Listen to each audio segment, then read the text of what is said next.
Lundi 16 mars, le président de la République, sans jamais employer le mot, a annoncé le confinement qui a débuté le 17 mars midi et devrait durer au moins jusque fin avril. Les Français, reclus chez eux, doivent donc rivaliser d'imagination pour occuper leur temps libre, assez restreint pour ceux qui doivent télétravailler tout en s'occupant de leur progéniture mais bien plus conséquent pour les personnes sans enfants au chômage partiel. Inutile de passer 5 heures par jour devant les chaînes d'infos à stresser en se demandant quel sera le bilan humain de la crise sanitaire, et comment la France se relèvera de la plus grande récession depuis 1945, dixit Bruno Le Maire. L'actualité est déjà suffisamment anxiogène. Il vaut ainsi mieux consacrer son temps libre à des activités plus divertissantes et formatrices. Nous vous proposons donc, en rapport avec le monde de la finance, notre sélection de films, séries, documentaires, romans, bandes dessinées et biographies. De quoi se cultiver et s'occuper en pensant à autre chose. Regardez les meilleurs films et séries sur la finance. Le Loup de Wall Street,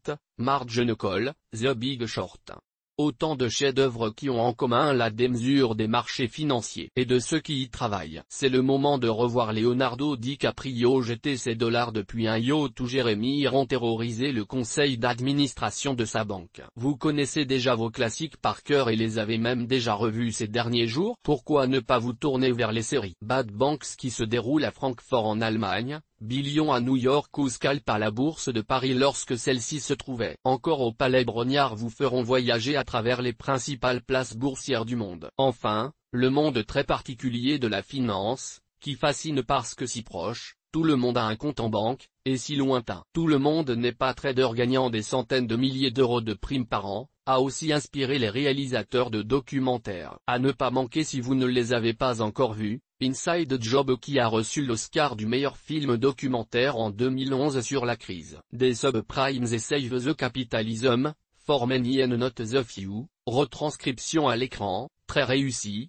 du livre éponyme de Robert Reich, ancien secrétaire du travail de Bill Clinton, professeur d'économie à Berkeley. À noter, l'accès à de très nombreux films, séries et documentaires finance sur Netflix permet aux abonnés de la plateforme de visionner un bon nombre de contenus sur la thématique. Lire les meilleurs romans sur la finance. Vous préférez profiter de ce confinement pour prendre le temps de lire les romans dont la toile de fond, voire le personnage principal et le monde de la finance ne manque pas. Nous vous recommandons City Boy de Geraint Anderson et Un trader ne meurt jamais de Marc Fiorentino, deux thrillers, l'un français, l'autre britannique, dans lesquels délits d'initiés, transfert de capitaux illégaux, manipulation et chantage sont monnaie courante. Vous préférez la littérature et les figures de style au rebondissement en cascade? L'argent d'Émile Zola raconte l'histoire d'un homme dont la société finit par faire faillite et perd toute sa fortune avec le style minutieux et méthodique qu'on lui connaît. Autre pépite du genre,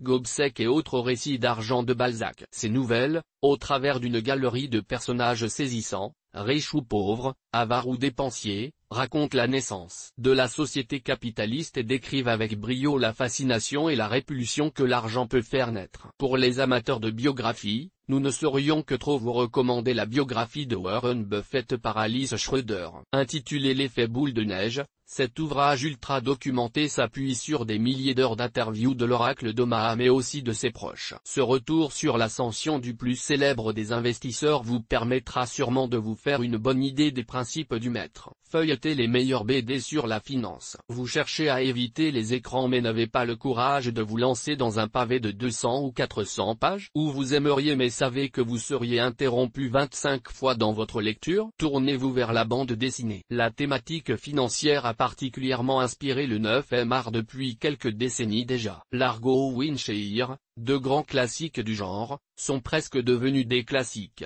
Moins connus, les BD section financière et hedge funds, gagneraient à l'être. On ne peut que louer les efforts déployés par les scénaristes de ces bandes dessinées qui déploient des trésors de pédagogie pour faire comprendre aux lecteurs des montages financiers parfois complexes et des notions pas toujours évidentes à appréhender. Si vous avez un peu plus de temps et que vous ne l'avez pas déjà fait, plongez-vous dans l'affaire des affaires qui revient en détail sur l'affaire Clearstream 2. Cet ouvrage réalisé par Denis Robert, le journaliste qui a lancé l'affaire Clearstream, explique les dessous de l'affaire, en plus de 600 pages tout de même, avec des personnages admirablement croqués et de nombreuses citations qui donnent du rythme au récit. Envie de profiter du confinement pour reprendre en main vos finances personnelles et vous pencher sur de nouveaux investissements, comme l'investissement locatif en LMNP par exemple? Découvrez notre sélection de 7 livres pour apprendre l'investissement immobilier. Source des images, FreePic. Toutes nos informations sont, par nature, génériques. Elles ne tiennent pas compte de votre situation personnelle et ne constituent en aucune façon des recommandations personnalisées en vue de la réalisation de transactions et ne peuvent être assimilées à une prestation de conseil en investissement financier, ni à une incitation quelconque à acheter ou vendre des instruments financiers. Le lecteur est seul responsable de l'utilisation de l'information fournie, sans qu'aucun recours contre la société éditrice de Café de la Bourse, comme ne soit possible.